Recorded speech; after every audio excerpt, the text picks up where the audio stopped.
Hello and welcome to the Nomiki Show. I am Nomiki Const. It is Friday, March 25th. It is Femme Friday. And I think you can probably tell at this point that my voice is a little shot. So as a result, I am not going to do a monologue today. I am going to really just take it easy, nice and slow this weekend. But that doesn't mean I'm not going to provide some content for you guys. We have a really great interview today. We are very excited. I've been looking forward to this. There's a new series out in the Intercept by investigative reporter Sharon Lerner. She has uncovered a lot about the EPA, the Environmental Protection Agency, and you can check out her series in the Intercept right now, where she was able to be in touch with some whistleblowers who spoke out about the EPA's practice of, quote, routinely approving dangerous chemicals. That is the focus of today. We're going to keep it kind of simple just because of my voice. So we appreciate you all. I'll be doing some shout outs next week and we're going to be back to business. But, in order for us to have a show next week, I gotta nurture this. This is very important. I was thinking about so was I talking more than normal? But I don't know. I guess just because I was on the road. And most of the time when I'm doing the documentary, I'm interviewing people. So other people are talking. So I don't really know what's going on. But with that, I am very excited to welcome Sharon Lerner to the show. Is Sharon ready? I am. Hi. Hi, Sharon. Thank you so much for joining us today. I apologize for my voice. I'm trying all I can. So I this is really fascinating. I'm curious, how did this come about? Did a whistleblower come to you? Yeah. So first, thanks for having me on.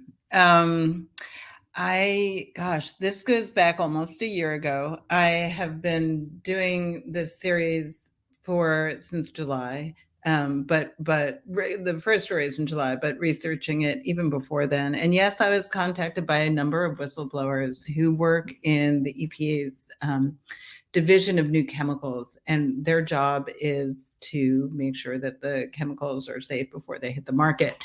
And what they told me in short was that they were facing a lot of pressure to make chemicals seem safer than they actually were. Like, so if they identified hazards, often their managers or supervisors were saying, you need to change that, or they were challenging their assessments. And they were sometimes, even if they refused to change them, the assessments were being changed without their knowledge or their permission. So this was not just one occasion, but a bunch. And they ended up filing complaints with the EPA Inspector General, and then after a while, they came to me and told me their story in short and shared documents with me. So, and I should say they shared their accounts with me and the Inspector General, and occasionally some members of Congress. So I'm curious, were these whistleblowers all working together, or was this happening sort of on an individual basis? So sometimes they were working together, and there were. I spoke with 5, and several of them did work together as colleagues in this division. All but one, I believe, have since been moved out, and that's part of the alarming thing that we've seen is that they called attention to this and basically lost their positions within the agency. And I'm sorry, I shouldn't say within the agency, they lost their positions with the division. They were kind of moved to other positions in the EPA. And part of what's been really troubling and problematic is, they submitted not just again to me, but to the Inspector General. And these are these big documents that they've shared with us that include screenshots of emails that they are, reports being edited, all sorts of evidence. And I've also interviewed them for hours and hours and hours. Mm-hmm. So these are not allegations that have been made lightly. They're really well documented. And in fact, in my last story, I actually included some of the actual documents before I've done just kind of screenshots or little bits of them. In this last story, I think I included 4 of the the documents to give a sense of the kind of how much information is in there, how detailed it is, and how these are not kind of, oh, my boss told me to change something. It's, on this day I wrote that it was based on it was based on this chemical, which I'm, the structure, which is like this, and and it has these particular known effects and its closest relative. It's incredibly detailed, and you can look in the last piece. Again, I've linked them at the bottom, where you can really see, wow, these are serious charges. So the inspector general is still considering these allegations, is reviewing them. And part of what's really difficult and strange about this story is that basically, as I mentioned, the people who made the allegations have been removed from their positions, but the people who are at the center of these incidents that are really well described remain in their positions, except one of them left. And so it's really a very delicate situation over there. So I have a couple questions, and maybe you can just bring them all into one. The whistleblowers, I assume these are scientists. Yes, they're all PhD scientists, toxicologists for the most part, but people who have expertise in chemistry and biochemistry and toxicology. Now, they're the people who they were, they're the people they were reporting to. Were they political, or are they managers, or were they also scientists? They're also scientists. Some of them are they're higher up. One of them was the science advisor. Another one is sort of the director above them in that division. Now, I assume that this may have, I just assume, but I could be wrong, so please prove me wrong. This is sort of a shift that happened over Trump. This sort of, the way he gutted the EPA, as we know. So I'm curious. This seems, listen, the EPA is not perfect, as we all know, but this seems a little jarring. Yeah, so you're absolutely right that there was this really intense shift at the EPA during the Trump administration. And it was a little bit, I think of it as sort of a standing on its head. You had people from the industries who were regulated, pretty much running the actual, in each department. You had the people from, who used to represent the air polluters, running the air division and such. And a lot of the problems did intensify, the problems that I'm describing here. And obviously, I should just say this is a really redacted document. And we tried to, some of them are less redacted, but there are pieces that we couldn't make public. Yeah. But so there was an intensification under Trump, and that's absolutely true. But what I've been writing about has all been since. And so these problems have continued, the problems of kind of, again, sort of making these changes and feeling this pressure at the behest of industry. And I would say that the people at the heart of the matter that have been there for years and years. So it's really, there weren't Trump appointees. It was just an intensification of pressure during the past administration that has not been resolved. And did the people, the folks who were brought in by Trump, who were part of the industries that they were supposed to be regulating, are they still at the EPA? Well, so the political appointees for the most part left. Yeah. So that was, and you see that with every change of administration, the whoever's in charge, the president brings in his own folks. And generally speaking, you've got, especially with, the Trump administration, it was really, I think, the most extreme from what I understand in terms of industry representation, for sure.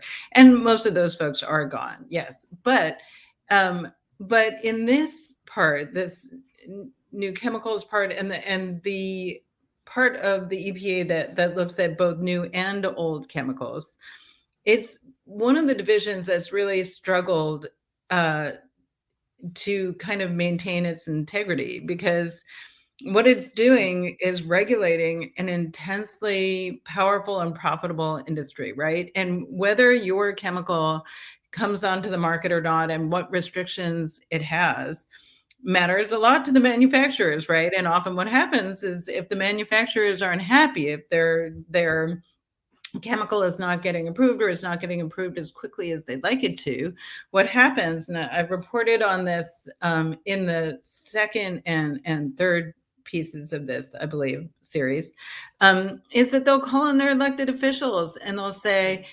hey, can you reach out to the EPA and make sure my chemical gets moved along? And these, in this case, and we've got a lot of documentation in this, I believe it's the second story, about that internally they call these hair on fire cases. And so hair on fire is when, like, oh, we got to get to this right now because someone's pissed, right? And so we have this audio recording in there. I don't know if you can actually play when we're on the air, but you can hear the consultant. They brought in a consultant to kind of redo their internal software, and they wanted to basically include a green button, a single button that would make it possible for the managers to basically override the concerns of the scientists with a single button, right? And this is in hair on fire cases. And here, when you're scrolling here, right there, that if you look closely, that green is HOF duty. That's hair on fire duty. And what that was is like a rotating, some manager was always in charge of hair on fire, because some companies at any point will come and be mad and say, you guys got to get on this. You got to move. Well, the hair on fire duty person was responsible for those cases. Yeah. And let's play this. I think we can play it. David, we're able to, right? Yeah, try. So going back to the flags again, Sure. Is there a way to override it all? So for example, say there are 9 open discussions, but then we suddenly had to expedite a case due to some hair on fire situation. Do we need 9 people to go in and close out these discussions for it to move forward? Or is there an all-powerful person like can come in and override everything? And then let's play the second one. Like a button or something, and then we'll assign whoever that person or persons may be to override everything. Okay, override meaning that this turns to green. Yes. Okay, perfect. So does that make sense? Yes. and does this I'm just curious, like, are these chemical companies that get their people in, is there a lot? I mean, I am very confused with just like how the process of this, I get it in Congress, it's obvious, but how is the process of this really carried out fully, especially since this is an agency that has a lot of long time, folks who've been working there, and they have their own, cultural norms. I imagine that there's been a lot of friction internally. Well, I mean, I think that's what we're seeing. This whole series is really, it is about this friction. It's about these internal disputes. The problem is that the EPA has kind of treated this as like an internal dispute, right? That this is like, okay, we have two different, two employees who are disagreeing with one another, right?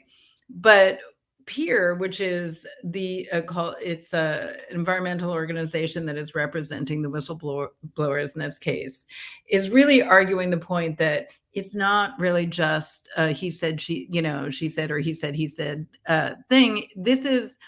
These are incredibly well documented cases. For instance, the audio that you just heard that lays out with pretty incontrovertible evidence this pattern of influence, right?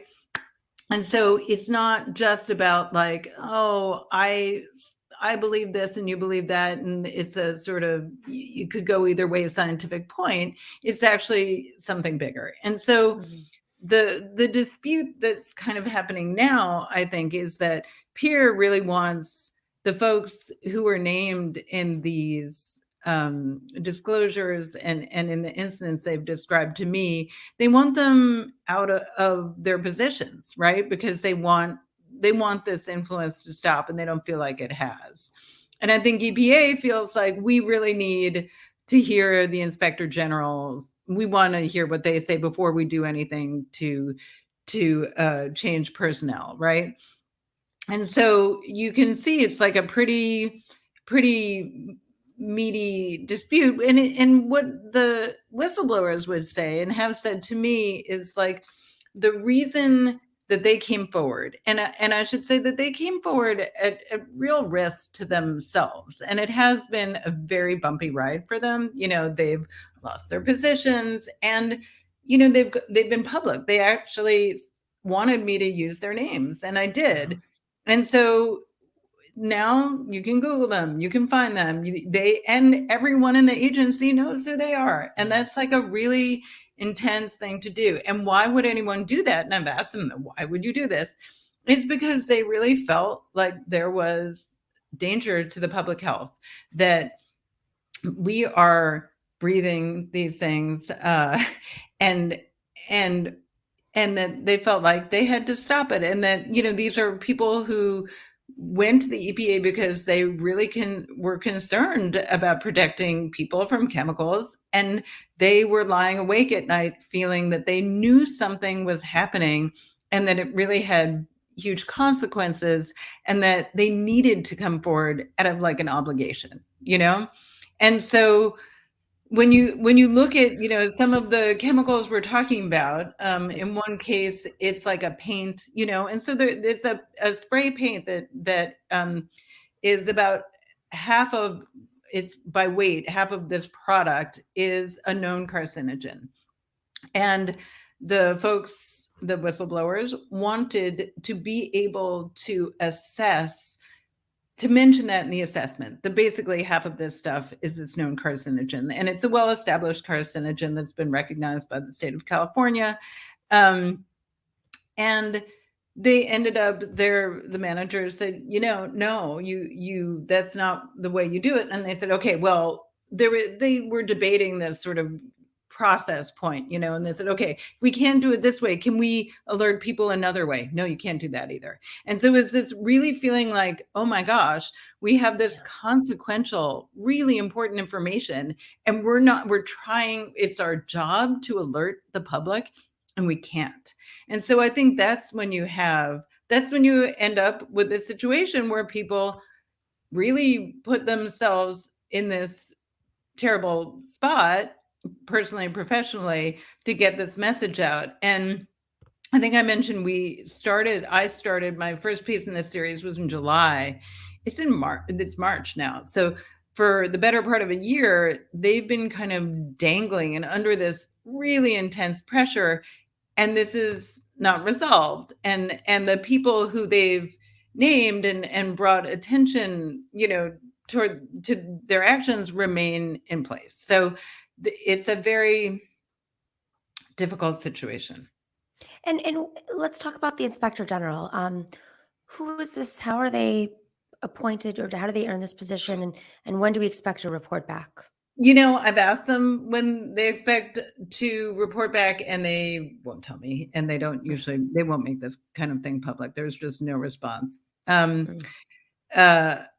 But presumably they've had them for a long time. I hope that answer is coming soon. And I mean, I should say that in the meantime, the EPA has made some changes, and I did do a piece about that as well.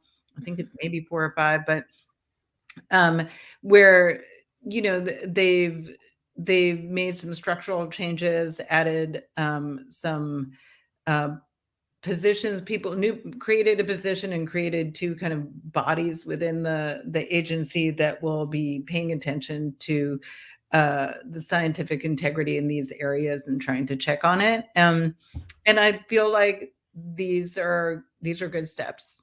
But it seems like it's, here, right. So this lays out some of the changes that they made. This is an article just for the audio. It's EPA plans to clean up troubled chemicals and pesticide programs. It's an article. It's part 5 of the series.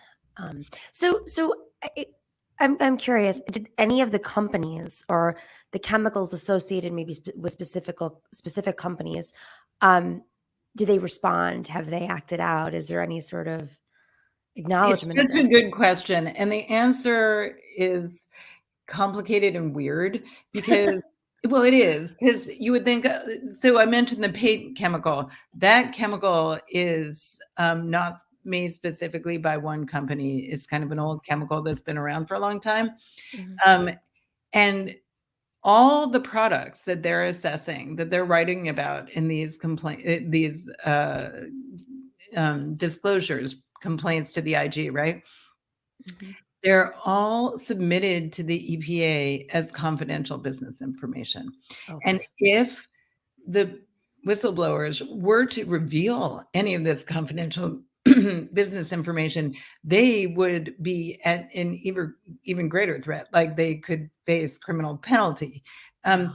So I don't know the names of the products or of the companies that make them. I can only say a lot about them, the type, as much as I can, which is why when you see these redacted documents, and it's one of the reasons it's been kind of bananas to report on this, because there's so much you can't say legally. But to take a couple of steps back and think about this is how we remain so in the dark. So much of chemical regulation has really been just locked down by the companies who are very involved in writing the regulations, right? They're lobbyists and folks. So CBI is a big deal at EPA, and by law, they cannot CBI is reveal. what? Oh, CBI, meaning confidential business information, is a very big deal at EPA. And it makes it so hard as a reporter to write about these things in a way that anyone understands, right? Because so we and also to check up on it, right? What is this product and who is being exposed? Well, I can't even, this is really, I want to talk about that screenshot in a sec, but it's so hard to figure out because it's all confidential and locked down. When you try to look up, okay, how much of this is produced and where, and I've gone through this database so many times. How much is produced? CBI. Name of the facility, CBI. Amount, Oh my CBI. God. Or like just what it's used for, CBI. Whether it's exported, CBI. So we don't know, and so in cases like the case of the paint I talked about, that's, we do know that people are being exposed. The extent to which a lot of these other things, we're exposed to these other things, it's a big black box. Although I should say some of the chemicals we know are emitted at manufacturing plants where we know that the people surrounding the plants generally are low income and folks. Do you want to bring that screenshot? Yeah. Before we get to that, just for a second, because on that topic, is there any scenario in which, I mean, I assume you're not a lawyer or not, practice anything related to this, but I'm curious, like, because some of this stuff was released, some of this was, through your reporting has been leaked. Could you imagine a scenario in which they can at least prove that there's been immediate sickness due to use of these products? Obviously cancer is a complicated thing. You can't necessarily target, but maybe there is something like if somebody's a painter and they use this one paint or whatever, that there could be potentially a lawsuit against the government for not regulating it when they were consciously aware. Well, I can imagine it, but it's so hard. And, not only the confidentiality stuff I talked about, but another thing I've reported on quite a bit is the relationship between cancers and exposures and in situations like in cancer clusters. It is so hard to definitively prove a link between exposure and illness under the best of circumstances. And in Love these canal, there's always precedent.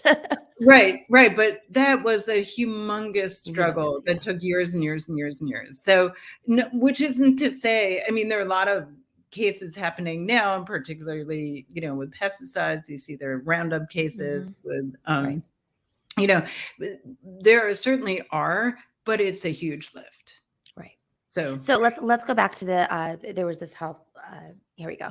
It's a human health summary. Is it possible to zoom in on that a little bit, David, just so we can read a little bit closer? I have to put my glasses on. yeah. Okay. So the part, perfect. Oh, little down. Yeah. So if you go down a little bit, right? So it says, based on the hazard determination and available quantitative and qualitative risk information, EPA concludes that and then did not identify risk for a chemical substance. So it was actually, let me go down to the later part, and I'm gonna bear with me for a second, but it's a really fascinating edit. So what we're looking at here is track changes in the assessment of a chemical. Perfect. That's perfect the way you have it. Okay.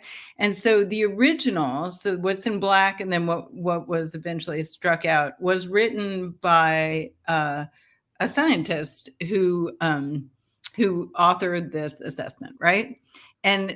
And what they end up saying is absorption of this chemical, which I'm not going to attempt to pronounce. And they talk about absorption through the lungs, moderate through the GI tract, through the skin, blah, blah, blah.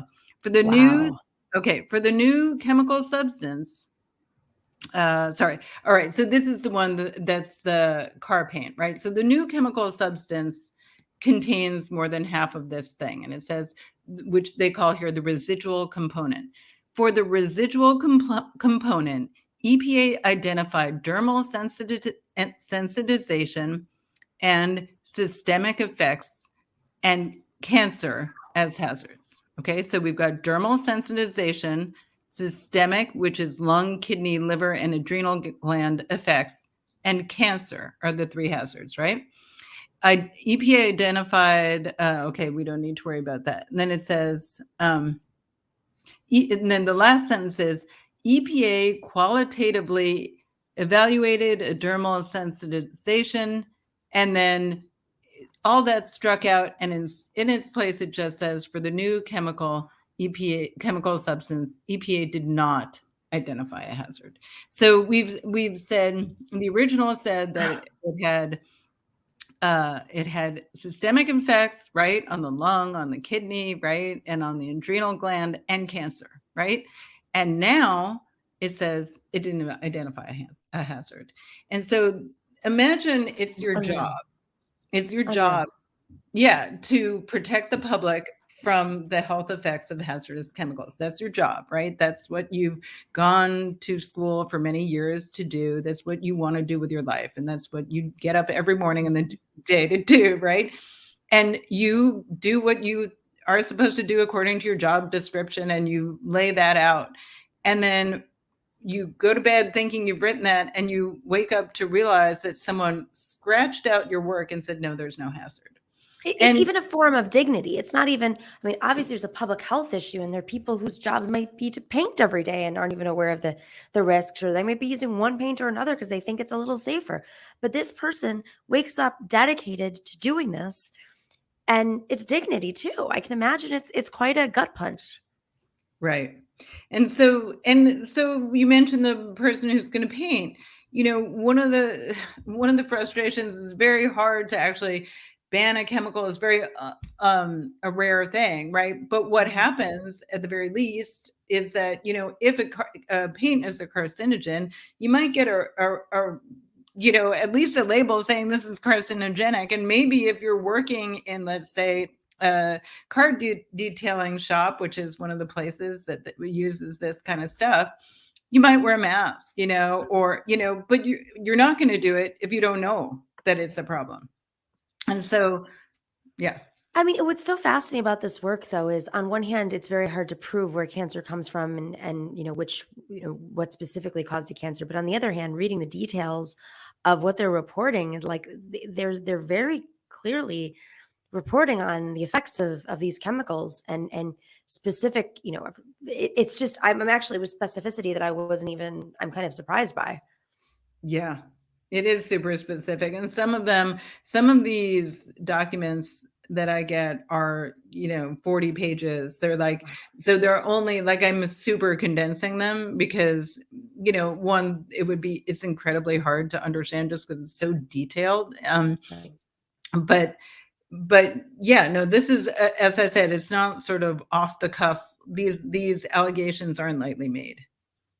So do you have much more in the series, or are you continue? I assume, sometimes when you report on these things, more people come out and come forward, but Yeah, I probably will. Yes, and I again eagerly await the IG's findings. right.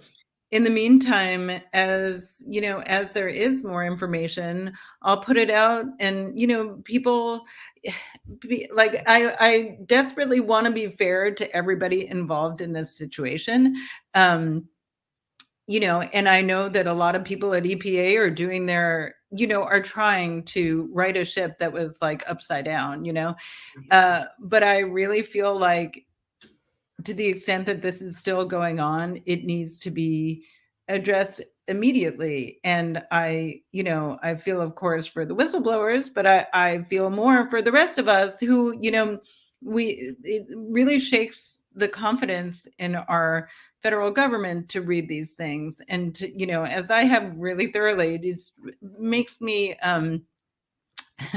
feel really sad and unsure. I have very little confidence right now about the ability of our government to protect us from these things.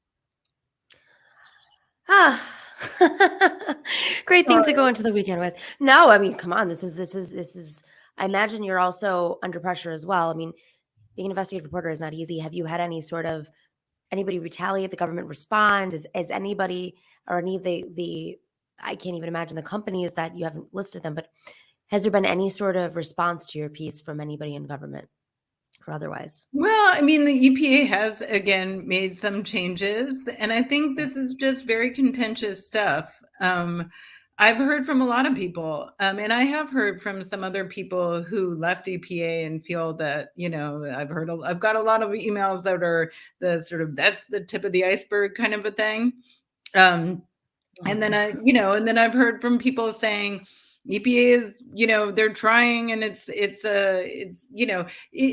systematically what they have to do, their job in terms of regulating a tremendous industry and trying to,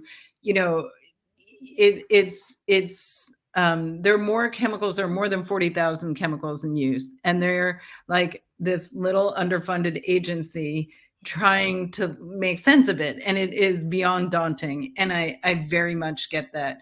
But I think ultimately, for the people who care about this stuff, who act, as much as these parts of the EPA are really in battle right now, I think that that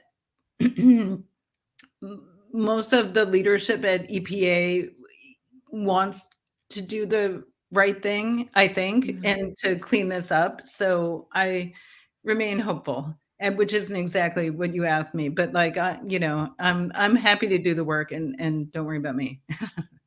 Don't worry about it. Sharon Lerner, thank you so much for doing this work. It's worrisome, but you got to do the work, and this is how hopefully we'll reform these things. But really appreciate your time and your patience with my voice. You can check out Sharon Lerner's multi-part series. It's 8 right now, 8 parts, I believe. It's in the Intercept. It's titled EPA Exposed. We'll put it up on a link, in all the comment sections of all the different platforms we're on. So you can take a look at them. There's documents there. There's recordings. It's a really fascinating series. And thank you, Sharon, for joining us. We appreciate it. Thank you. Feel better. Thank you. Take care. All right, everybody. I am grateful that we were able to put something together today. I drank some hot tea right beforehand, and I think it helped a bit. But if you're not, I'm supposed to do a plug. I forgot. Tomorrow, Saturday, if you are in the New York area, I am going to be joining the Majority Report at the Bell House. Sam Cedar's doing a live show. Very excited. That's why I need to rest up my voice right now, because that's going to be in less than 24 hours. So hoping that it works, but it'll be really exciting. I'm going to be on with Senator Gustavo Rivera, who's an old friend, who actually inspired me to first go report in Puerto Rico, which I just got back from. So that'll be a fun little conversation. He also was one of the first people I ever spoke to about Andrew Cuomo probably a decade ago. And I was, really, it really woke me up. It was probably the beginning of his first administration. So it'll be a great conversation. Of course, Sam will be there in the whole report. So if you can't check it out, I think the tickets are sold out. So if you do have tickets, I'll see you there. All right, everybody, stay safe, be well, and stay in solidarity. The Nomiki Show. Clash momentarily for class solidarity. Cash circulating, give the masses back its currency. Greed from elites, oligarchs stay fed. Deep state, fake fed, everybody break bread. Racism, homophobia, sexism, religion in this melted pot we live in. Time to build a new system, unionize labor rights. Highlight the issue, talking heads left is best. The saga continues. The Nomiki Show.